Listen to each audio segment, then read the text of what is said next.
In this video, me and my fellow Sonic creators rank every main character from the Sonic movie universe. Tails gives me baby fever. Huh? Never say that again. Feel free to give your opinions in the comments below, and subscribe if you want to support the channel. The full uncut discussion is available on Patreon. Main character Ben Schwartz Sonic. I'm gonna just keep it real. The Uptown Funk scene alone bars him from S rank. I almost didn't understand what you just said. I caught up though. So it's hard because in reality we've had 2 films, but for some reason I still feel like I haven't seen enough. Because for movie 1, you know, he's like a kid. In movie 2, he's still like a kid, but he's being told he needs to start growing up, and he knows himself he needs to start growing up. It really comes down to like how his characterization is in movie 3, but I don't mind this Sonic at all. I really don't. I really like it. Do I understand some of the, I guess more so from the hardcore Sonic fans that are maybe frustrated that the character that they know and love from the games is once again different in any form of media, because it does feel like every time Sonic goes mainstream, they always feel like they have to change him in some way. So people get frustrated. Point is though, Ben Schwartz Sonic, I don't hate it. And I have faith that in movie 3, we'll see that evolution of this character. I think that's a good place to kind of stay focused on, so I'm glad that you mentioned that stuff. We're very much in transition, I would agree with Sam, right? Like, a lot of people are obviously hoping that his evolution resembles what Game Sonic is. I know this is going to sound irrelevant, but I actually think it's a good example. So, Sonic Prime. A lot of people say that the characterization in Sonic Prime is similar to movie Sonic. That was not received very well. However, yeah, but that's because he was like voiced by a Canadian. They said, "Oh, Canadian writers, get him out of here." A Canadian is carrying the movies. Well, that doesn't count. It's because they called Prime canon, right? IDW also got in hot water because they started calling it canon, but Prime got hyper targeted when that happened. And I think it's a good way to kind of communicate why there might be a problem with movie Sonic. However, I'm gonna say that I like him because they don't say he's canon. That might change in time, right? If Hollywood has an influence on the greater scheme of things, then I will be like, hey, whoa, whoa, whoa. Every time that happens, you drop a rank. But right now, Yeah. For me, I'm pretty indifferent about his character, if I'm being honest. I'm just like, yeah, he's Sonic. He's like one-liners the Hedgehog. I think out of like the main trio, he's probably my least favorite, but like I still enjoy him overall. I will say though, the scene in the second movie where he stops the Death Egg robot with like nothing but his hand almost inspired an Etika like pop off with me in the theater. that was a really good scene. It's the scenes that stand out are the ones where we see that character that we know and love shine through on the big screen. And I mean, funny enough, those are also the scenes that I feel like even the mainstream media likes too. So like, yeah, it's just we're really rooting for this character to continue to evolve, continue to grow, and to be that character that we know and love. It is funny because in hindsight, when you look at these films, it does feel like every character around Sonic acts as they should. The only one that really acts different from the games is Sonic. I think it's because they put an origin story on him too. I think that's what it is. Yeah. I also think it's just an unfortunate side effect of the original film's direction. I think it's because we accept so much too. It's because we've seen how bad it could have been, how bad it could have gone. I do want to say, right, I kind of want to live in a universe where like all the characters look how they do now, except Sonic, who just remained ugly. I kind of just want to see how like that contrast would be. We'll open the portal to that dimension and then shut it and leave you in there then. How about that? I could go like an A or a B, I think. I can compromise on B. I would say B as well. You guys ready for our next character? Let's do it. Oh yeah. Come on. I've definitely seen people like have feelings about Jim Carrey in general. Dude, remember when he didn't want like ugly Sonic to change? That's like perfect villain behavior right there. He knew what he was doing. I don't oh my god, I forgot about that. It's funny because I feel like if you were to interview him now, he'd be like, oh, I was wrong. Because there's no way after all of this, like he's still like laying in bed at night. He has a picture like framed up of ugly Sonic. It's like, oh, if only. That jacket is so cool. It's so vibrant. It's like, it's what Sonic 06 wishes it was like. I love Jim Carrey in general as his performance, but that's just because it's so distinct and unique. And I would agree with S, like you said. He is integrating his personality onto Eggman, so I'm sure there's somebody out there who has feelings. When it comes to Jim Carrey's Robotnik, I know I touched on it before. Sorry, one more time? Wait, what? You like mumbled that. I did not catch it. I'm really sorry. Oh, sorry. No, I was saying that's like I said before, with Jim Carrey's Robotnik, seeing the evolution of his character from movie 1 to where it's about to go. Only reason to watch the first movie at this point, like It really is. It is something that at first I really wasn't that fond of. I was like, oh yeah, it's Jim Carrey. You know, he was charming, but it doesn't feel like I'm looking at Robotnik. It looks like I'm looking at Jim Carrey. And then movie 2 happened, and you saw this mishmash of, you still saw Jim Carrey shine through, but you could see that those moments, that craziness start to shine through sometimes, especially near the end of the film. And now, like, you could just tell, like, he just really is like going all out with this third film. And for that, I really appreciate movie 1 and movie 2 and the evolution we saw with Robotnik and his character. With that said, I guess if I were to judge it solely based off of movie 1 and movie 2, I have to land somewhere between A and S. It's so hard for me to like really describe it. I think the fact he carries the first movie on his shoulders, on his little Eggman shoulders, I think that alone deserves, like, you know, the S rank. I appreciate that he can match Sonic's Freak, is what I'm saying. Yeah. Lock it in then, S. Yeah. You know what? I gotta say, you kind of did remind me that like a big reason these movies are successful is because of this one actor and his explosive energy on the screen to the general public, and his ability to understand the assignment that this is a character that is crazy. I'll have to go S. I'll go S as well. So speaking about matching freaks here, Agent Stone, Limaj Dude. Yo, let's go. Okay. Tell me if I'm crazy. I would not mind for a side series if Agent Stone was the quote-unquote villain for one. I would love it. If Jim Carrey ever retires from the Sonic movies, he would make the perfect villain since he also matches Robotnik's Freak. I would say that's only if it has to be stuck in this universe. I think he is the best addition to the cast, and it's not even close. Can I disagree so hard with not what you just said, but like right before that, where Sure. I feel like he couldn't be a lead villain because he's the straight man. Yeah, exactly. Something would have to happen to him to take the kinetic spotlight, so to speak, right? Because he is very much like, he's more quiet. And if he was the leader, it would be more calculated and he'd be way more efficient, not distracted by his absolute hatred. Like, he would get the job done and it wouldn't be as exciting of a story. Like, his function in the story would completely change as a lead. Point is, what we have seen, I don't think there's a single scene with Agent Stone I hate. I like them all. I think it's kind of funny, Evan, that we were talking about, you know, how he's like the straight man. Because let me tell you, there's nothing straight about his relationship with Robotnik.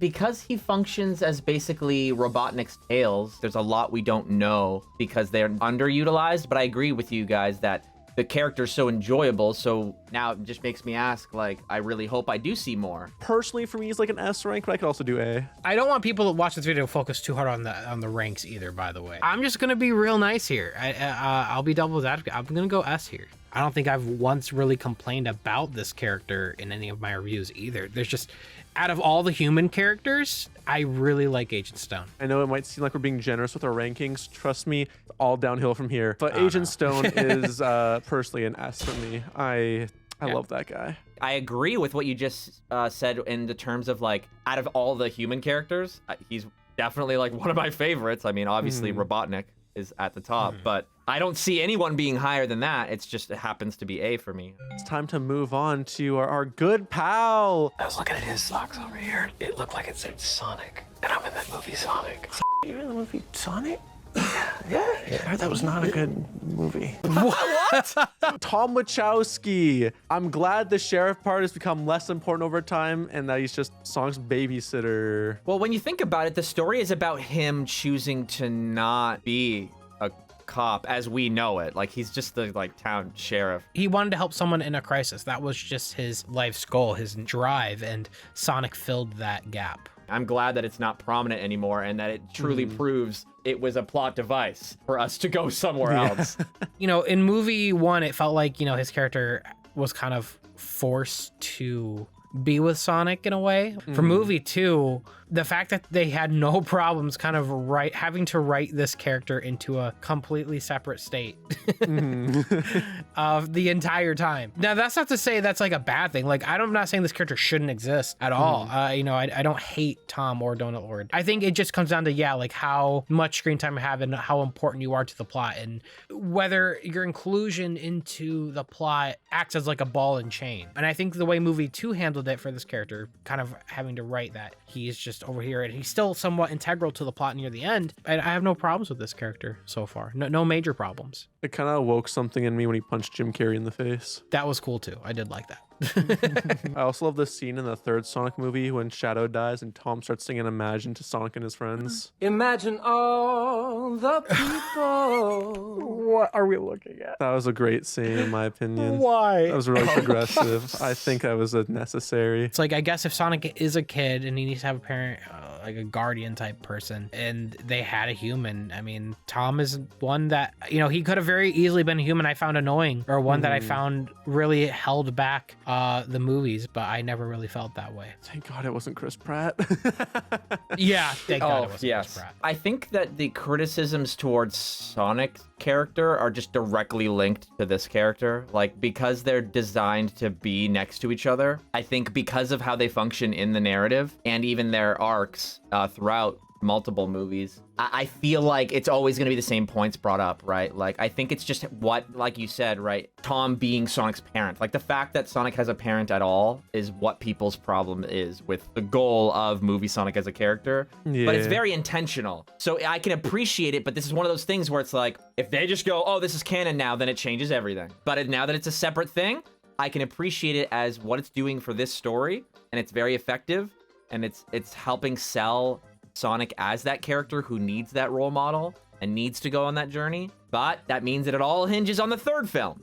Because if there's not that big contrast to where we started and where we end up, at least through a 3 film, you should see some sort of arc conclude. And it seems like every film has like a big lesson for Sonic to learn. We got to feel that. Otherwise, Tom seems useless. Like, why is he here? So I could do like a B or a C. I'm kind of in that area. I'm really leveraging this based off of the other human characters. Definitely not an S. You know what? I'm gonna go A. I really am. I'm gonna go A because I'm really thinking about where this is about to go. I think we put Sonic in B, right? Yeah, we put Sonic in B.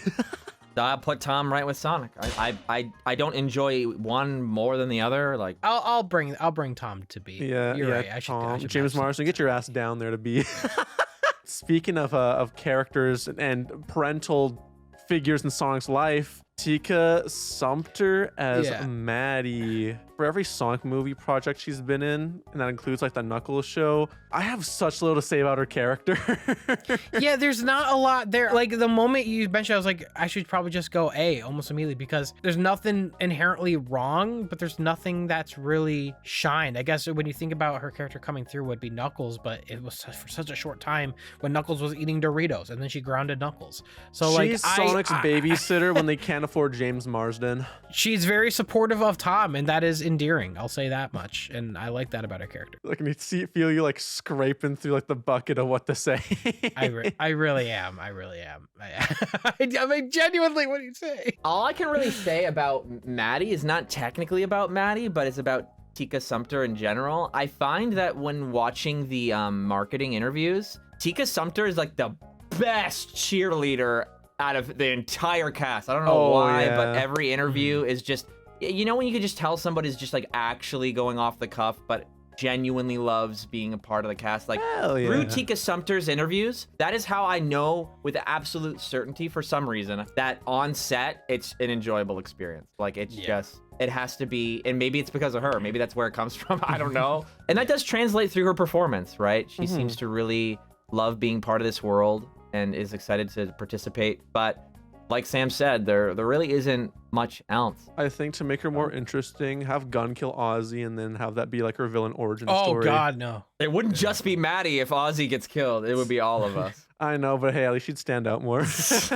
I'm feeling like a C. You know, I can appreciate her enthusiasm as an actress, but as like a character, she's just kind of like middle of the road. Just doesn't get utilized enough. I'll go B. I'll put her on the same level as Tom. There's nothing that's inherently pissed me off with the character or made me dislike the character. But unlike Tom, there are just moments where she's just not a big influence. Yeah, we're going B. If there's nothing inherently wrong and the only wrong that we can come up with is we haven't seen enough, then it makes sense it just lands kind of in the middle. And I want to say that's not on Tika Sumtik. No, That's not on just Tika how at all, Her no. character is written into the stories, yeah. All right. I have a crazy way to start this section. Yeah. Tails gives me baby fever. Huh? Okay, baby fever is like the urge to like have a kid. Because Tails is like so adorable. He's just like like the sweetest kid. I don't know. It like triggers something in me, bro. Never say that again. Just stop. Like, oh my God. Are you referring to the scene where like Sonic and Tails have that really heartfelt moment after the dance scene? I think he just shares the energy of like a Sanrio mascot for me. I don't know. I like I'm his, trying to save you and you, whatever. I like his just big sit in ass the shit. forehead. It reminds me of Jimmy Neutron. Brother. All right, whatever. I tried to bring it back. You're a lost cause, bro. Stay in that weirdo dimension. I don't tend to care for Tails much in the games, or really much at all. But like his movie interpretation just really sells that like childlike wonder in him, and he's just super like the little brother energy just comes into like full force. This Tales does feel like a mix of the Tales we had in the shows in the early 90s, like Adventures of Sonic the Hedgehog, like little brother energy, but he still has that like the smarts that he has now. Yeah, I don't want to like smack him across the head and be like, you know, don't smoke that cigarette. It's more just like there are some changes though to his character that are not one-to-one from the games, and I guess like I think with all these characters I like to bring up at least like one critique. His origin story of, I guess not necessarily knowing Sonic, but following Sonic, where it's not far off from the games, but the difference is rather than looking at him like you mentioned, who had that big brother energy, it's almost like he looks at Sonic like that's his favorite YouTuber. no.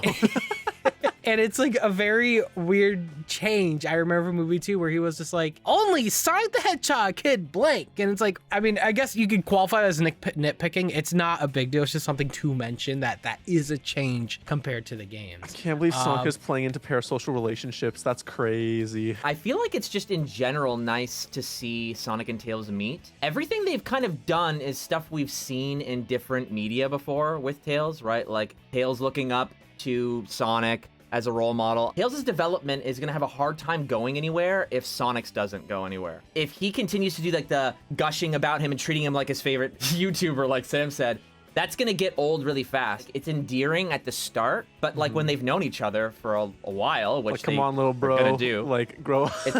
Exactly. It's gonna be like, you guys know each other. We want to see your dynamic. Like, we want to see that time. And that time, the way you show that is through their interactions. They have experience around each other. You can't be surprised at everything Sonic does. So as Tails, as he is, because he was introduced, he's only in one movie, right? He's in the Knuckles show, but he was barely in there, so... Yeah. Don't worry, We're Knuckles was barely working- in it either, so... And Tails was barely even in the second movie. So that's why I started by saying everything we've seen with Tails is stuff that we've already seen in other Sonic media. So it's not surprising at all to be like, yeah, I enjoyed Tails, but there's really nothing new here. I think it's just the movies. I think it's just his design, them giving him like a little pudgy figure again, the big ass forehead. I'm just like, we are so back. That scene in the second movie where he uses his Tails as like a blanket for Sonic melted my little heart. That's what I started the conversation with it. You completely ignored it. I was too wanted to busy bring that talking up. about baby fever. Sorry, listen. I could go A rank for Tails. Yeah, I could settle on A rank. I'll go A Sounds too. good. I'll go A. Is the next character Rachel?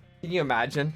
Oh, That's boy. the goat. No, this is great because I know when we talk about this character, there's literally one scene in movie 1 and the scene in movie 2. I'll just say this, right out of the gate. I have no problems with Rachel or even the wedding scene. I think the problem maybe what I had, what the majority of people had, is not that it was there, it was the length of time we were there. I'll be honest, I could have watched a whole movie just on like her messy ass wedding. I was there for it.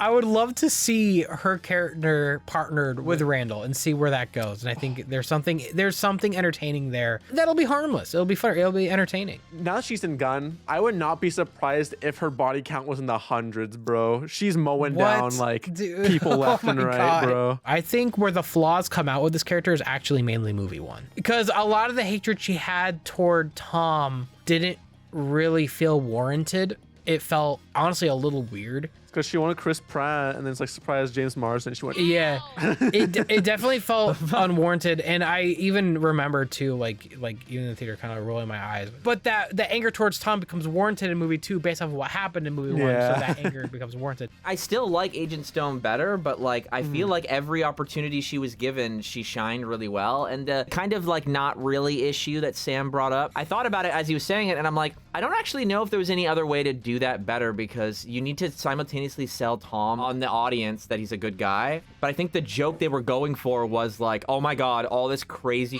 is happening to me, and she already hates me. yeah. So how am I gonna... I think as the audience, we're supposed to hate her anyway. So I think looking back, now that we like her, it's kind of like, oh yeah, that's kind of weird to see. Like, it's a little bit cringe, because it's like we know she's better than that kind of feeling, but there's no other way to play that kind of joke and the payoff and the structure that's set up. So I gotta give it to her. If she's that memorable and the amount of screen time she's been given so far, I mean... I remember her more than I remember most of Tom. So yeah, I could actually go A, I'll be honest. Oh god, did I just convince? Whoa. You know what? I guess if we're gonna if I am looking at the rest of the human cast, I'll bump her to where I have Tika and James Marsden. I'll put her in B. Well, you know what? Me and Evan kind of nay you, so she's going in A. We think that, we've talked about all the good human characters, but let's not sleep on my boy, Randall Handel, bro. Yes. That's what I call him. This is just Shamar Moore. He walked on set one day, and Jeff Fowler just let him stay. And, I actually have evidence for this I would like to show you. Oh, Lord. I'm sorry. I'm just in a silly, goofy mood. Do I like sex? Hell yeah, I like sex. Coffee pot. Coffee pot. For the morning. For the morning. Dirty dishes from the holiday season. If Rachel fumbles this relationship, I'm shooting my shot like an NBA player. Easy S. You single-handedly just dropped him a letter grade for me. Like, jokes aside, the scenes with him and the boys like working out in movie 2, like them being like gym bros the whole time, I chuckled a lot. But I will have to give critiques at some point, and it's gonna start here. The whole thing of him like falling in love with Rachel, I did feel like kind of like came out of nowhere. He takes a taser for her, bro. That's true love. You just reminded me how dumb that scene was.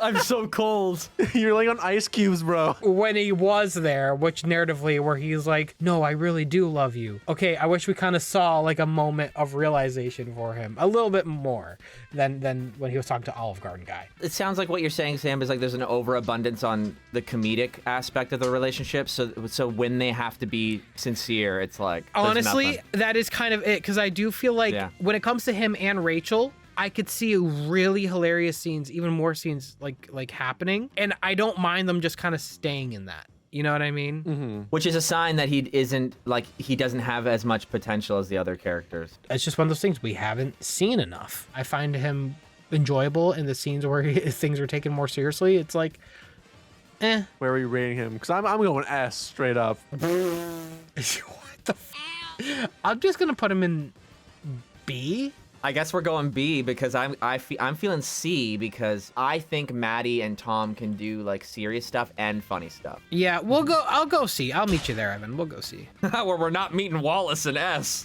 See ya. Shamar Moore has some final words for you. I'm lurking and I'm stalking when you least expect it. And now our third of our main trio here, Nipples the Enchilada. Who remembers that video? S. Can I be honest? S.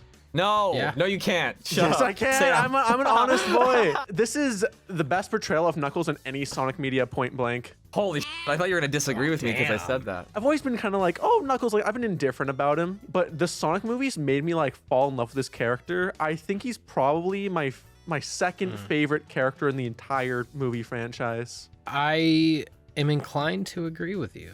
And some, like, now that I think about it, it's just like there's something here that I'm really liking. What am I gonna nitpick? Like, am I gonna say like, oh no, Knuckles and Sonic Adventure was better? It's like there was barely anything happening in the, you know what I mean? So like, I'm inclined to agree. This character has so much going on, and I think that the portrayal Idris Elba gives and the direction that they give him in the writing, where he is not stupid like in Sonic Boom. He's just like kind of like a fish out of water in many situations, but that comes off charming, not annoying. He's a little like naive, really. I think it's a nice quality because they've never really had that balance in the games. Maybe it's just because he doesn't have like his flat pancake head anymore, that he has like a little more of a brain in there.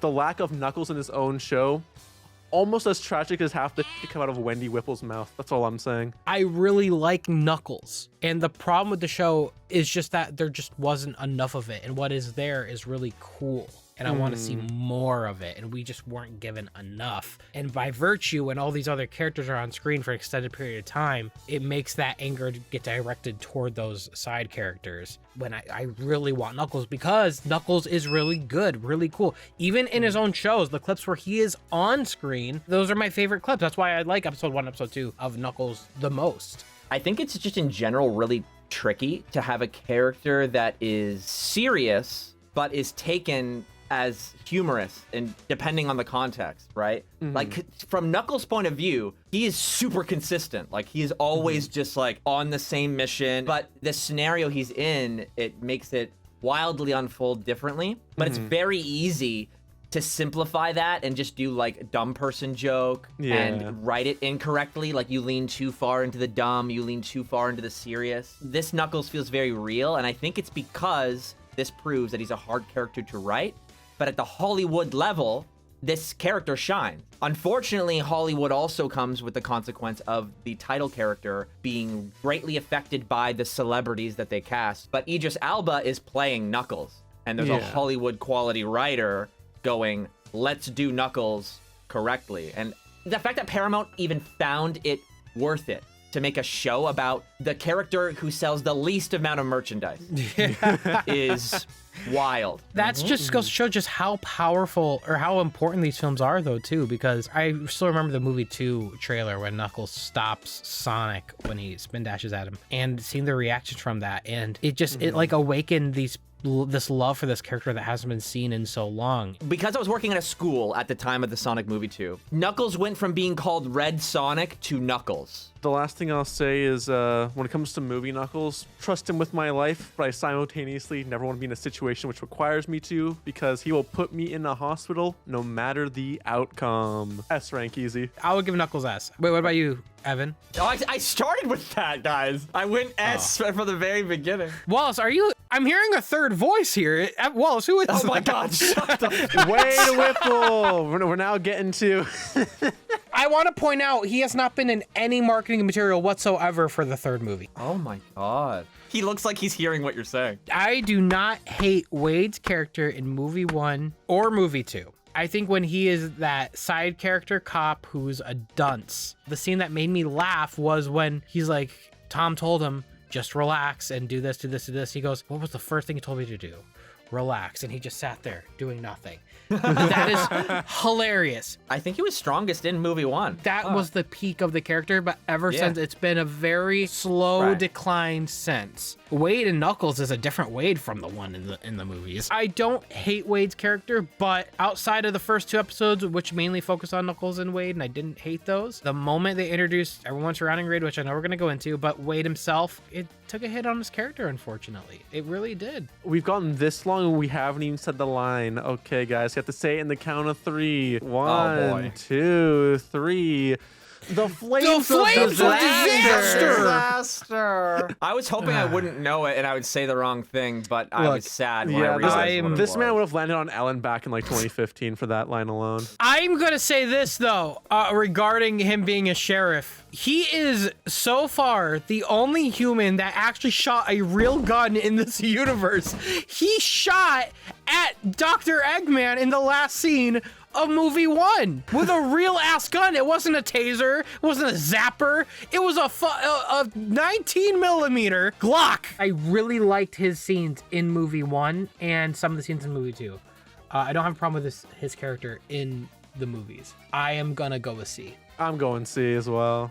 I'm going C too, but Adam Paley is like really impressive. And again, I want to reiterate, it's not the actor's skill at all. Like, Yeah, I it's not really the actor's wish skill. that he was given a better opportunity in the Knuckles show, and it just didn't turn out to be the case. I just want to reiterate, Evan, your point again that, it's the actors, they're doing their job, they're reading the script. I've read about dictators less evil than she is. Let's just get that right out the way, right? Wanda Whipple, bro. It takes a seriously talented actress to play such an awful character so well. Yeah, no.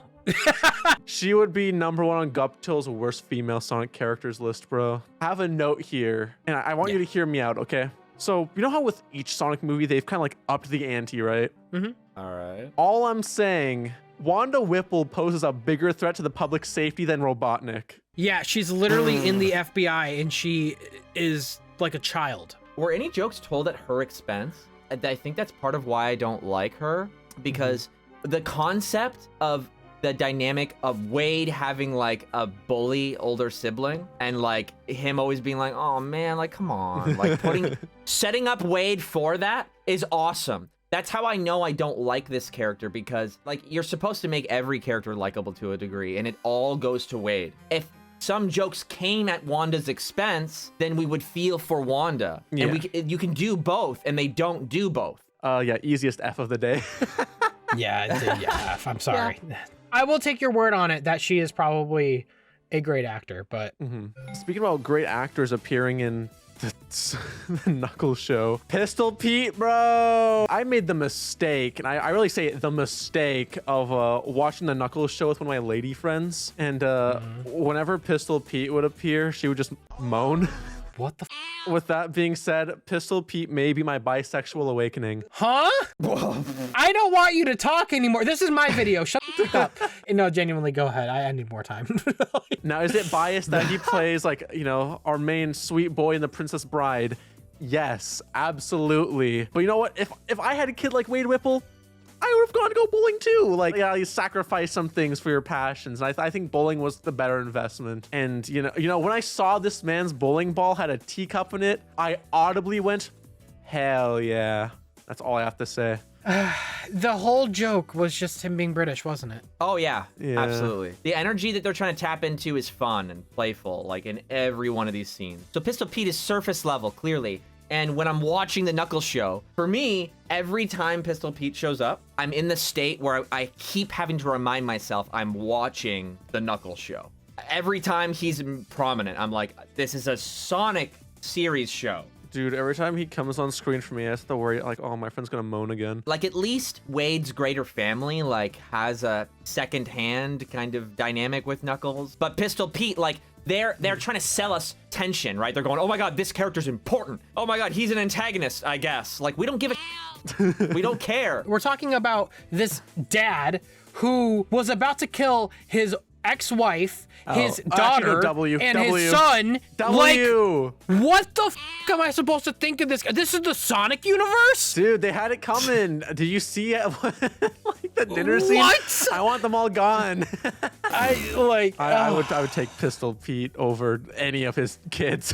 I'm taking him over Wanda. I don't know. I go under. Wanda's is above him for me because when Wanda's I think about the above logic, him for you? What? yeah, I'm saying that Wanda as a concept is like, oh, I can see that working well with the character that she's being paired with. Pistol Pete is like coughing baby, and like Wanda is like hydrogen bomb. She is so bad. Wanda is functionally side character. This is supposed to be antagonist. She's a terrible person. I'm not condoning like what she says, but in terms of story structure, it is more of a sin in my opinion because it's more energy is being put into this character that's like, why? I could do D for Pistol Pete, honestly. I gave F to Wanda, and so I'm gonna give Pistol Pete my grading system I had through school, so I'm gonna give him the E. I can agree on D because I don't think on your video list is there's gonna be an E or whatever the hell. Probably Sam's not. talking about. D for he can put his. I'm not gonna finish that. What? Agent Mason, woo! Kid Cudi made the best Sonic movie theme, and it's not even close. Yeah, it's not even close. I watched a whole spin-off where Agent Mason commits petty crimes.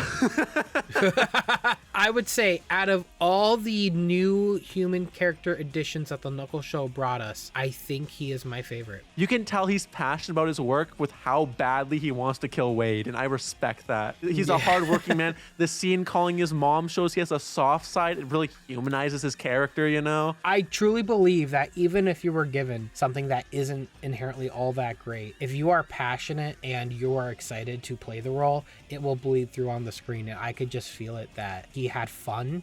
And just by virtue, I guess I'm just really happy for him. I think he is my favorite character added from the Knuckles show. Agent Mason is one of those situations where when you're on a set, very oftentimes you don't get the script until right before you show up. Because the script is so loose, if you're really excited to just be there, I think we just straight up feel that through his performance. And I'm interested to see what letters you guys choose. I'm going I don't actually B, know right now. honestly. I'm going B as well. Okay, I can do B. Yeah. Yeah, I think the fact he's just like left an impression compared to like a majority of the other characters. Agent Stone might actually have some competition. It's so funny. I have no idea who's next. Like, who else? Well, has a you know, he has poster? an assistant, bro. It's Agent Willoughby. Oh my God. Willoughby. That's her name? Yeah, dude. All I'm saying, her hairstylist should do jail time for that bob. That's criminal. Didn't enjoy her as much as Agent Mason. Lives That's in all I Agent could say. Mason's shadow. I'm gonna give her one compliment though. Better not be that bob cut. Better not be that freaking bob cut, Not the bro. bob cut. Actually, I did not hate her reasonings for hating Gunn. Like that monologue explaining it. Yeah, Yeah. kinda Which she was based. saying, these aliens who have the power, like these incredible powers, we're just letting them run around and they're letting it happen. That is the most realistic like reaction I've seen to those characters being in that universe. It's like, yeah, like they have like one quill could power like a whole thing. Like that's scary.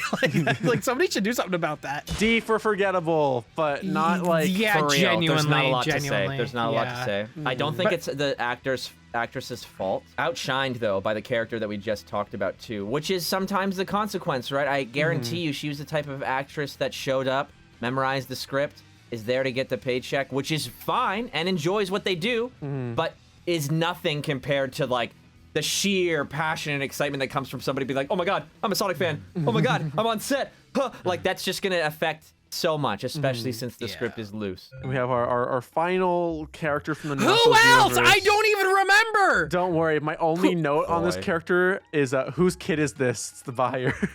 Oh my Oh God, my God. dude. Jeez, Whose I'm kid getting is up. this? Anyways, F. I actually don't remember anything. He's like, oh, I'm like Australian, so he's like easily more of a criminal.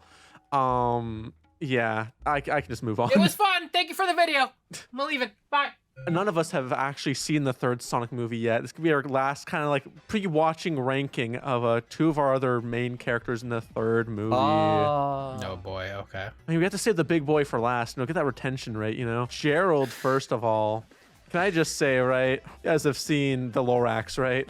Yes. I'm just nervous that this is going to open up another Onceler self-cess thing with Jim Carrey, okay? When I heard it, like Jim Carrey's playing both roles, like I immediately knew like we're not going to get the Gerald that we have from the games. And at this point, I have become content on the fact that some of these characters are not going to be one-to-one. This could be very enjoyable, but I could very easily see this being the thing. There's always like one thing with these movies with fans. I could easily see this being like the thing that will take some people out of it. Like, oh, I hate what they did to Gerald, because you could tell he's being more goofy. I think what they're doing, the main change is that he's alive. I feel like Gerald did become crazy. We just never really saw it. We've always just heard about it because he basically dies after that. So I feel like, but I think what they're gonna do is that had a very different impact on Shadow and Gerald. So Gerald came out of it like manic and Shadow became closed off or whatever. From our impressions, what we've seen, like a C, like a B, but like that's again impressions. We haven't seen the movie yet. So hard. Yeah, I guess we'll say soft letters. Like I don't know. Like it's hard. Imaginary lowercase letters. B. Yeah. Lowercase b. yeah. Yeah, there we go. We'll Sure. do that. Lowercase. I like that. We don't know. But meanwhile, Shadow movie ain't even out S. yet. Let's move on. Ain't S, even out yet. let's You go. already know it's gonna be an easy S, No, bro. it's already an S. It's already an S. It's just the voice, his characterization so far in the trailers, and just how badass they made him. Like I could tell he is going to be the thing that I'm going to be glued. The reason I'm glued to the screen is Shadow. The reason I can say that with absolute certainty, just like Sam, is because the money says so. Because Shadow sells the most toys, and if they did Knuckles as good as they did in the second movie, and they have like the same level of caliber talent behind the character, there's no reason it's not going to be incredible. Like the hype is there already. People recognize the character, so there isn't that like legwork to kind of make up for, like that Idris had to. Yeah. And people already wanted Keanu Reeves to play the character. So I can say probably capital S. Capital S. Capital S. I don't know. I can say pretty like capital S. I'll take the risk. All I'm saying, you guys are glued to the screen because of Shadow. Bro, I'm glued to the screen because of Randall Handel. We are not the same. All right, You can brother. have fun. You'll just be in a different movie seat. Out of every character, you've had nothing but clips for him. Listen, he's just in The a silly, goofy mood. Thank you for watching. If you have any thoughts and opinions of your own, leave them in the comments. Both Mardiculous and Sam Procrastinate's channels are on screen. Check them out. Any final send-off, you two handsome folks? Thanks for supporting my friends. I'm looking forward to movie 3. Shamar Moore, hit up my DMs. They're open for you, Poppy. Brother, he's not gonna call you!